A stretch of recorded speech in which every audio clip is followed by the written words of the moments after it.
السلام عليكم ورحمة الله وبركاته.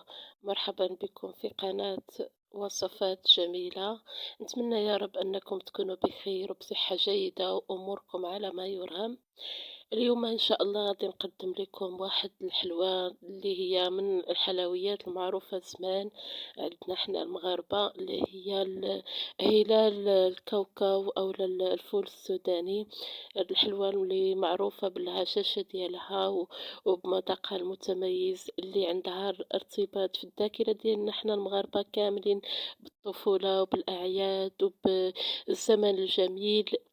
هاد الحلوى حبيت نشاركها معكم اليوم، واللي كانت كتقلب عليها وما عرفاش المقادير ديالها، فهذه فرصة انكم تفرجوا في الفيديو وتعرفوا المقادير ديالها مضبوطين كيفاش كيكونوا.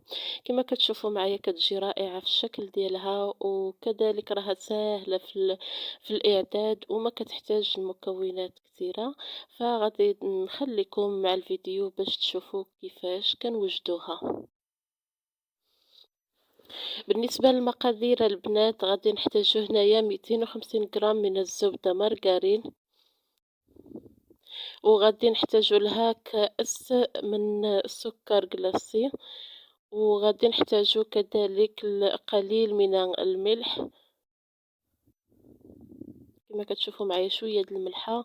وغادي نخدموا هاد المكونات جيدا باليد ديالنا. غادي نخدموا هاد السكر مع الزبده حتى كيندمجوا مزيان، وكنحصلوا على واحد الخليط اللي هو على شكل بوماد، يعني كتطلق لينا هاد الزبده كتطلق.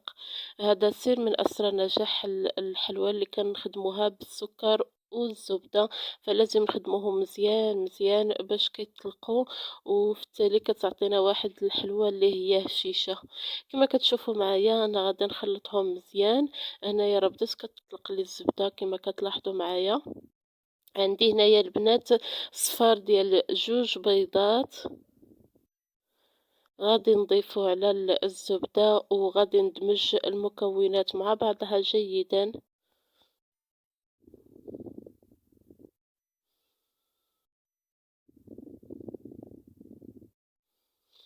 وغادي نكه هنايا البنات بواحد الساشي ديال سكر فانيليا، وغادي نكه كذلك بقشور الحامض اولا البرتقال اللي كيكونوا محكوكين. هنايا انا خلطتهم، درت شويه من قشور الحامض وشويه من قشور البرتقال، كيعطيو لهاد الحلوى لواحد المذاق زوين ديال البرتقال اولا الحامض اللي كتفضلوه نتوما كديروه. غنستمر في التحريك حتى كيندمجوا ليا هاد العناصر مزيان.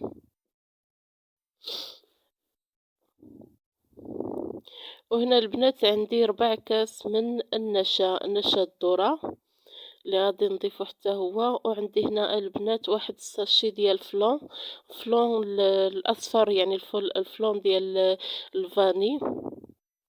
غادي نضيف هنا البنات عندي هنايا تقريبا الرابعة، يعني تقريبا 250 غرام من الكاوكاو اللي كنحمرو في الفران نزولو القشرة ديالو، نقيه مزيان وكنطحنو. كنضيف هنايا كما قلت لكم تقريبا الرابعة، او لا ممكن تضيفوا الرابعة. هو شحال ما ضفتوا الكاوكاو شحال ما كتنقصوا من كمية الدقيق. من بعد ما كنضيف كاوكاو كنضيف كذلك واحد الساشي ديال خميرة الحلويات، وكنبدا نضيف الدقيق بشكل تدريجي. وانا كنجمع العجينة ديالي فقط باطراف الاصابع ما دلكوهاش. كنبقى نضيف العجين حتى عفوا الدقيق حتى كنوصل لواحد القوام اللي كما كتشوفوه معايا كيكون رخو، يعني سلس في الخدمة، ما تيكونش قاصح نهائيا. هنايا غادي ناخد الحلوى ديالي ولا العجين ديالي، وغادي نفرقو على شكل كويرات، وغنغطيه بواحد البلاستيك الغذائي، وغادي نبدا نورق فيه كما غادي تشوفوا معايا بعد قليل ان شاء الله.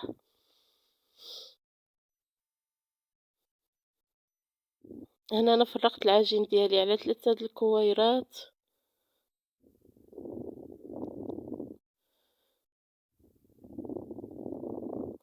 غادي ناخد واحد البلاستيك غذائي كما قلت لكم، وغنحط عليه الكرة الأولى وغادي نبدا نسرحها بالمدلك.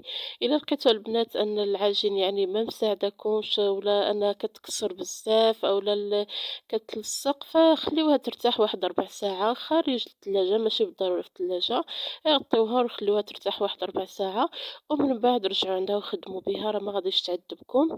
وضروري أنكم تفرشوا لها هاد البلاستيك باش ما تلصقش ليكم.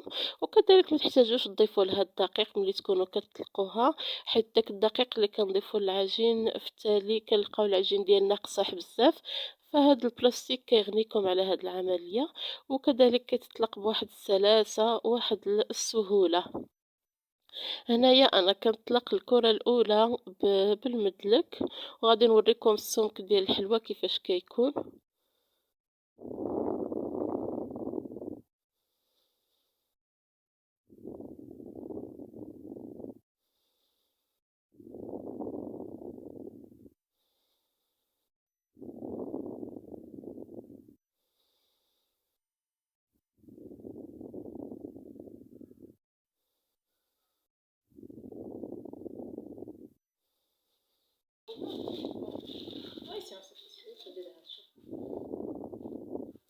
بعد ما كنطلق العجينة البنات كناخد واحد الكاس اللي عندها مرشم ديال الهيلة كتستعملو، اللي ما عندهاش فكتستعمل الطريقة التقليدية باش كنا كنوجدو هاد الحلوى، اللي هي كنشكلو الهلال غير بالكاس فقط. وها نتوما السمك ديال الحلوى كيفاش كيكون.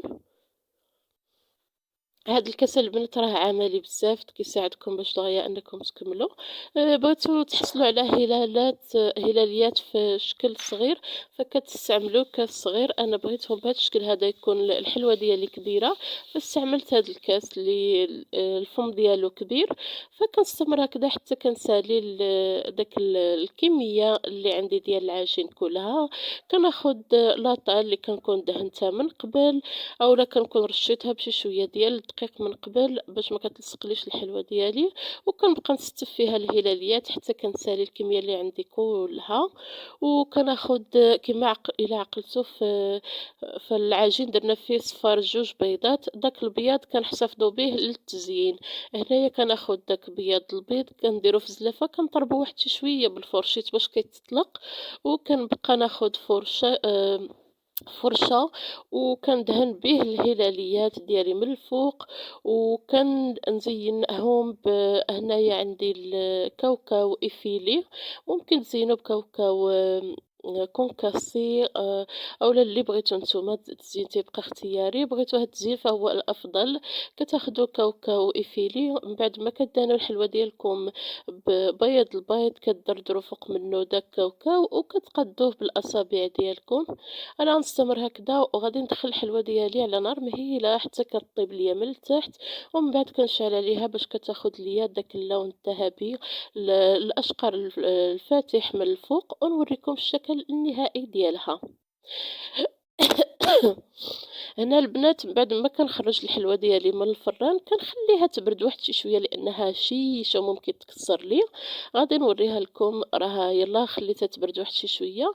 ها هي ما كتلصق في اللاطه ما حتى حاجه، كما كتشوفوا كيفاش كتجي، فاللون ديالها ذهبي اشقر رائع، وواحد الريحه ديال الكاوكاو رائعه يا البنات، مع داك الرائحه كذلك ديال قشور البرتقال. والحلوى راها هشيشه يا البنات، هشيشه بزاف وتستاهل انكم تجربوها.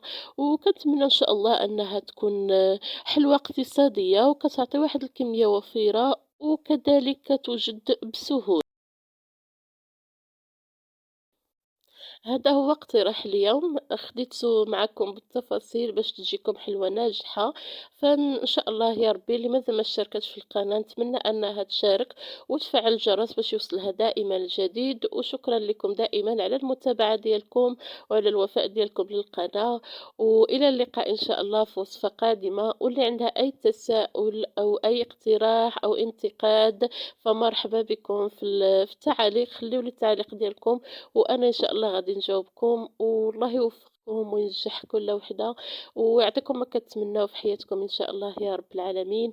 والى اللقاء في وصفه قادمه، ومرحبا بكم في قناه وصفات جميله.